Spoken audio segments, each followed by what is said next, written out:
오늘 우리에게 주시는 하나님의 말씀은 요한복음 2장입니다. 오늘도 이 말씀을 통해서 하나님께서 우리 모두에게 은혜 주시기를 원합니다. 간밤에 평안하셨습니까?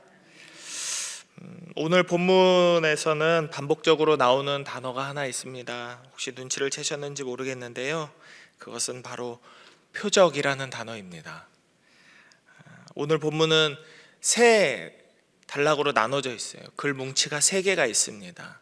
첫 번째 글 단락의 제목은 뭐라고 적혀 있나요? 가나의 혼례가 있습니다. 그리고 두 번째는 성전을 깨끗하게 하시다입니다. 자, 세 번째는 뭔가요? 예수는 사람의 마음속을 아신다라고 성경 만드는 사람들이 친절하게 우리 보기 편하라고 다 잘 적어놨습니다. 1절에서 12절까지는 방금 말씀하신 대로 가나의 혼인잔치 이야기이고, 13절에서 22절까지는 성전 정화, 성전을 깨끗하게 하시다라는 이야기입니다. 그리고 마지막 23절에서 25절까지에서는 예수님께서는 사람의 관심과는 상관없는 분이다라는 사실을 증언하고 있습니다. 우리 마음을 아신다는 것은 우리의 마음의 중심이 어디 있는지를 꿰뚫어 보시고 우리의 잘못된 관심과는 상관없는 분이다라는 것을 증언하고 있습니다. 각 단락에서는 표적이라는 단어가 한 번씩 등장합니다. 가나의 혼인잔치에서는 11절에 나오는데요, 11절의 말씀을 같이 한번 읽어볼까요? 11절 시작. 예수께서 이 첫 표적을 갈릴리 가나에서 행하여 그의 영광을 나타내심에 제자들이 그를 믿으니라. 표적을 나타내니까 제자들이 어떻게 했다고 합니까? 믿었대요. 자, 그리고 두 번째 단락에서는 18절에서 등장합니다. 18절 같이 읽습니다. 시작. 이에 유대인들이 대답하여 예수께 말하기를 내가 이런 일을 행하니 무슨 표적을 우리에게 보이겠느냐. 예수님이 채찍과 노끈으로 막 다 때려 엎고 계시는데 사람들이 가만히 있을 수는 없죠. 네가 무슨 권리로 우리에게 이렇게 하고 있냐라고 말하면서 동시에 네가 이렇게 하는 이유가 있겠지? 뭔가 대단한 능력과 표적을 보여줄 건가? 라고 물어보는 거죠. 이 18절의 이 부분을 특별히 다른 번역본인 공동 번역본이라는 성경을 통해서 보면 이렇습니다.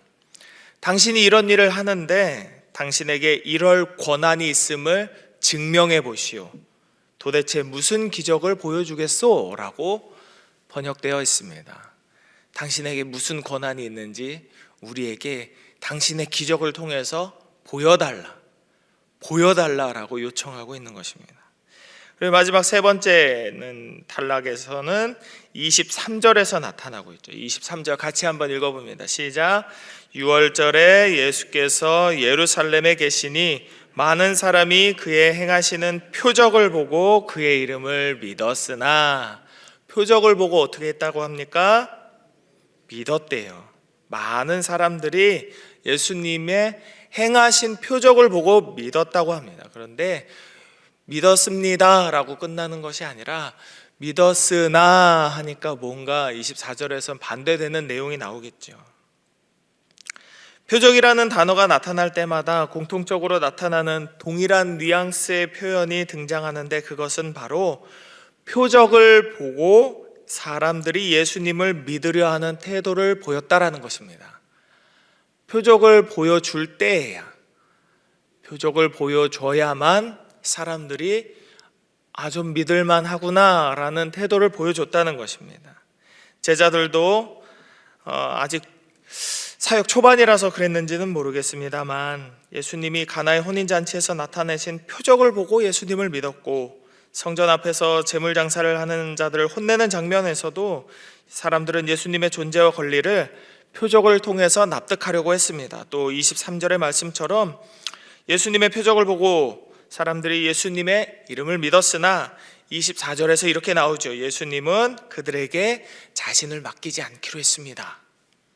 사람들이 저에게 목사님 말씀 좋습니다, 목사님 너무 좋아요, 목사님 최고예요 라고 칭찬하고 저를 막 이렇게 띄워줄 때 제 기분은 어떨까요? 몹시 불쾌할까요? 감사하고 좋죠. 그리고 막 성도님들이 이것도 먹어봐 저것도 먹어봐 김치도 주시고 뭣도 주시고 같이 밥 먹자 그러고 불러내서 밥도 사주시고 커피도 지나가다가 만나면 사주시고 그럴 때 신날 겁니다. 신나고 먹다 보면 길들여져서 오늘은 누구 안 만나나 오늘 교회에 사람이 없네, 오늘은 점심은 굴렀구나 좀 과하게 생각하면 그럴지도 모르겠어요. 예수님이 설마 그럴 리는 없겠지만 예수님은 아무리 사람들이 예수님을 칭찬하고 예수님을 높여드리려고 해도 예수님을 진짜 믿는 것이 아님을 그 속마음을 보고 아셨기 때문에 예수님은 그들에게 자신의 몸을 의탁하지 않았습니다. 얘들아, 내가 배고프니까 오늘은 너네 집에 가서 밥 좀 먹자. 잘 데가 없으니까 나 며칠만 재워다오 하지 않았습니다. 이것은 사람이 겉으로는 믿음이 있는 척하거나 예수님을 따르는 척할 수는 있어도 그것이 진정 예수님이 원하시는 믿음이 아니기 때문일 것입니다. 아무튼 오늘은 우리 이 요한복음 2장의 말씀을 보면서 두 가지 사실을 인정하지 않을 수 없을 것 같습니다. 첫 번째는 인간은 감각으로 느껴지는 무언가가 있어야만 눈에 보이지 않는 하나님을 믿으려 한다라는 사실입니다. 자꾸 눈으로 확인하려고 하죠.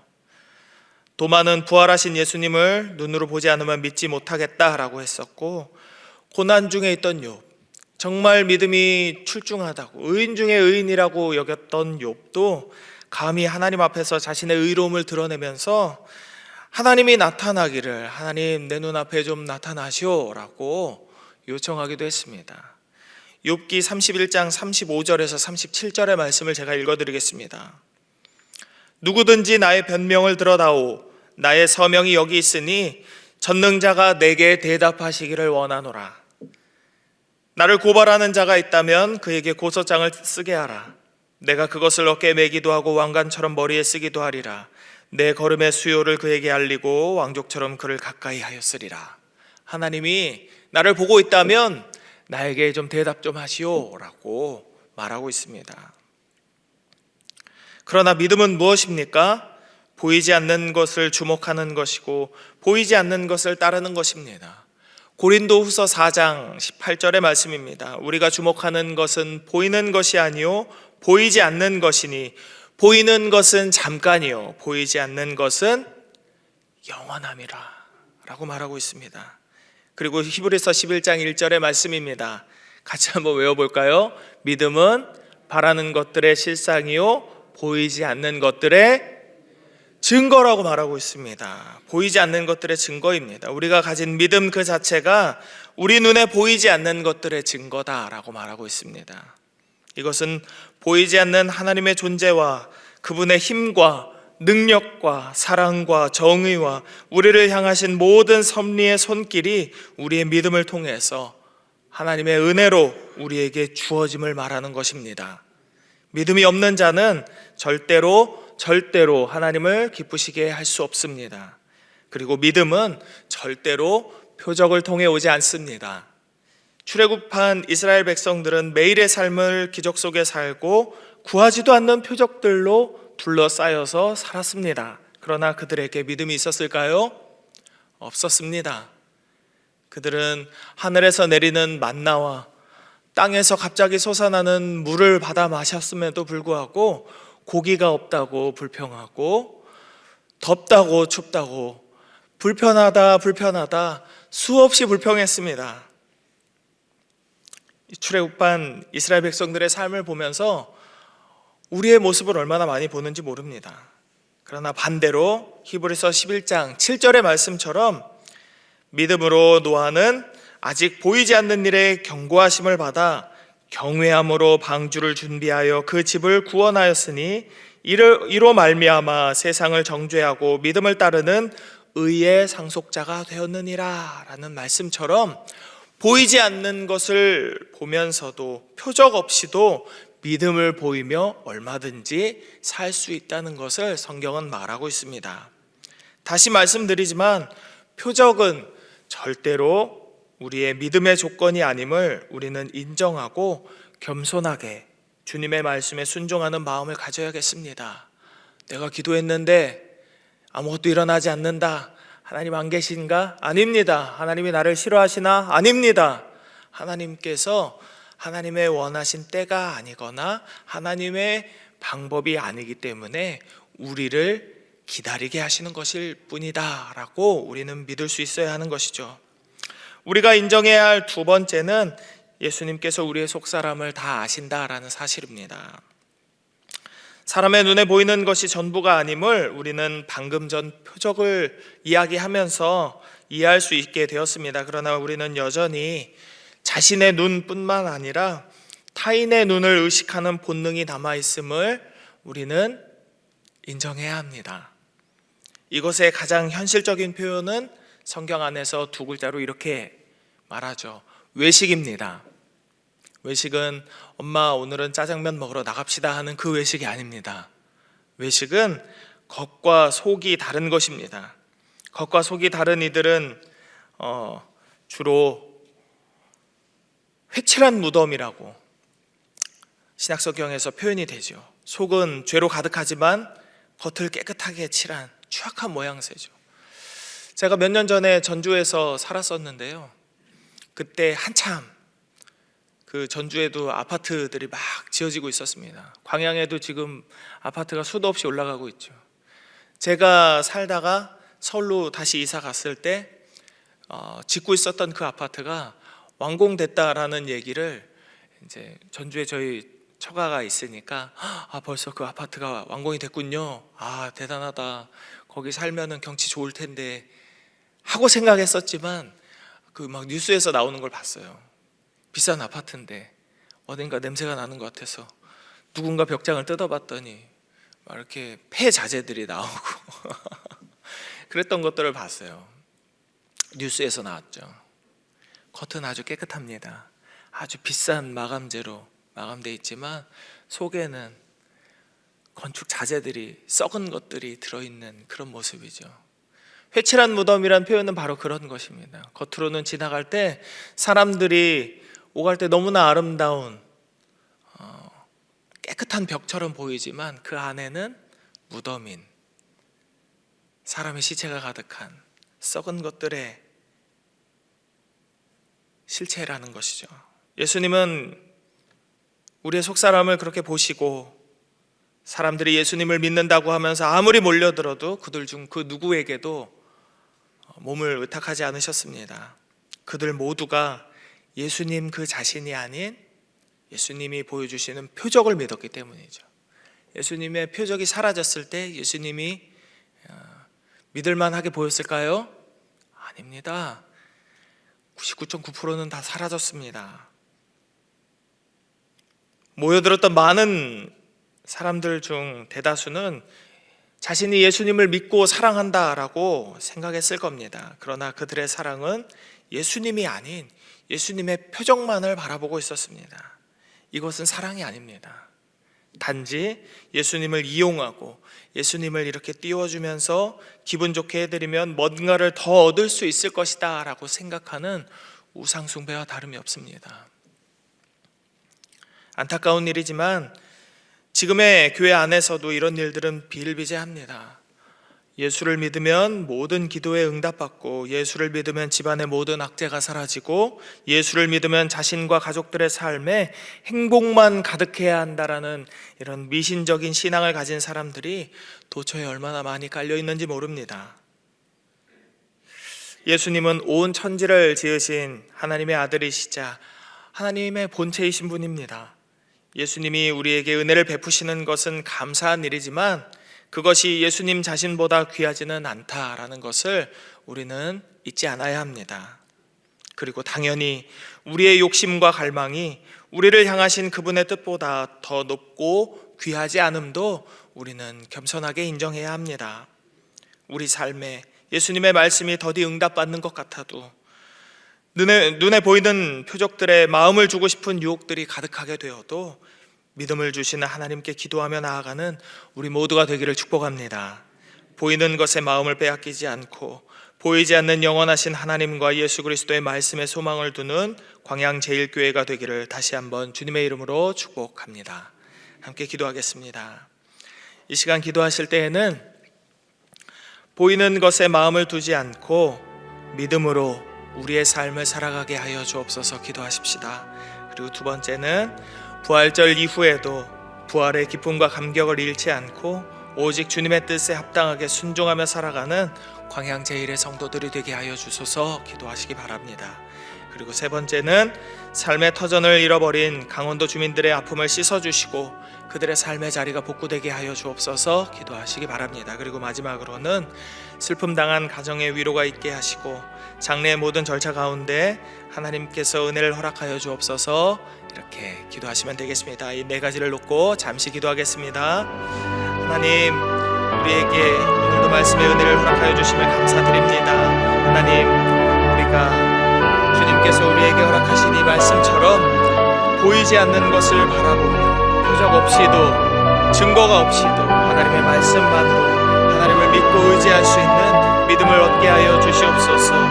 믿음은 선물이라 말씀하여 주셨는데 주의 성령으로 말미암아 우리가 이 믿음에서 흔들리지 않는 은혜를 얻기를 원합니다. 주여, 우리의 믿음이 흔들릴 때마다 우리의 눈이 증거를 찾을 때마다 다시 한번 우리의 마음의 중심을 오직 하나님께로 향할 수 있도록 아버지 허락하여 주옵시고 이 믿음 안에서 흔들리지 않는 믿음의 삶을 살게 하여 주시며 언제나 하나님의 영광을 드러내는 복된 삶을 살아내게 하여 주시옵소서. 부활절이 지났지만 부활의 기쁨과 감격을 잃어버리지 않고 오직 주님의 뜻에 합당하게 순종하며 살아가는 우리 광양제일의 모든 성도들의 삶이 되기를 원합니다.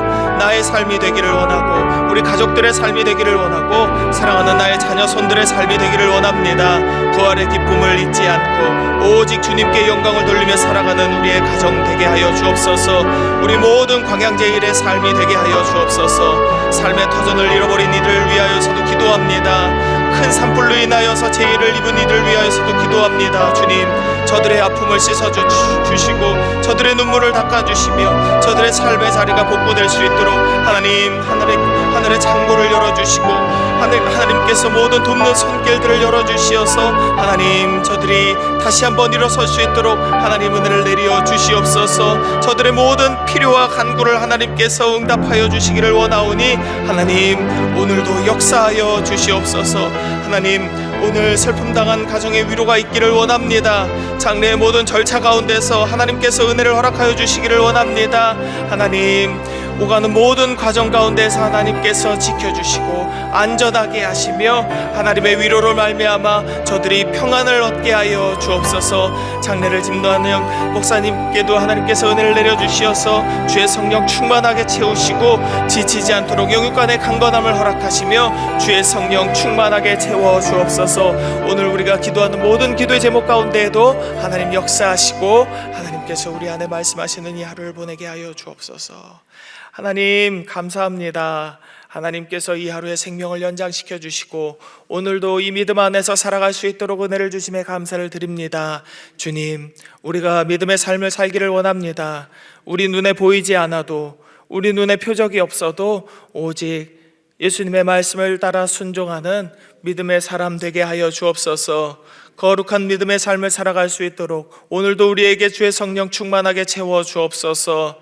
주님께서 우리를 위하여서 죽으시고 부활하시고 다시 오실 것이라는 그 믿음을 잃어버리지 않도록 날마다 부활의 기쁨에 감격에 하나님 앞에 영광 돌리며 살아가는 우리의 삶이 되게 하여 주옵소서. 주님, 산불로 인하여서 이 큰 죄로 인하여서 삶의 자리를 잃고 슬퍼하며 낙심하는 이들이 있습니다. 허망하며 공허하며 눈물을 흘리는 저들의 아픔을 하나님께서 씻어주시고 닦아주시고 위로하여 주시고 저들의 삶의 빈자리를 채워 주시옵소서. 오늘 슬픔 당한 가정 가운데에도 하나님께서 큰 위를 허락하여 주시고 장래의 모든 절차 가운데에서 하나님께서 하나님의 살아계심을 나타내 주시는 귀하고 복된 이 3일이 되게 하여 주시옵소서. 오늘 모든 우리 광양제일의 성도들의 간구 가운데에도 하나님 응답하시고 질병과 고통으로 인하여서 마음의 아픔으로 인하여서 사회적인 재정적인 모든 어려움 가운데에서 눈물 흘리는 우리 광양제일의 모든 성도들의 기도 가운데에서 하나님께서 역사하여 주시고 일하여 주시기를 간절히 소망하며 거룩하신 예수 그리스도의 이름으로 감사하며 기도드립니다. 아멘.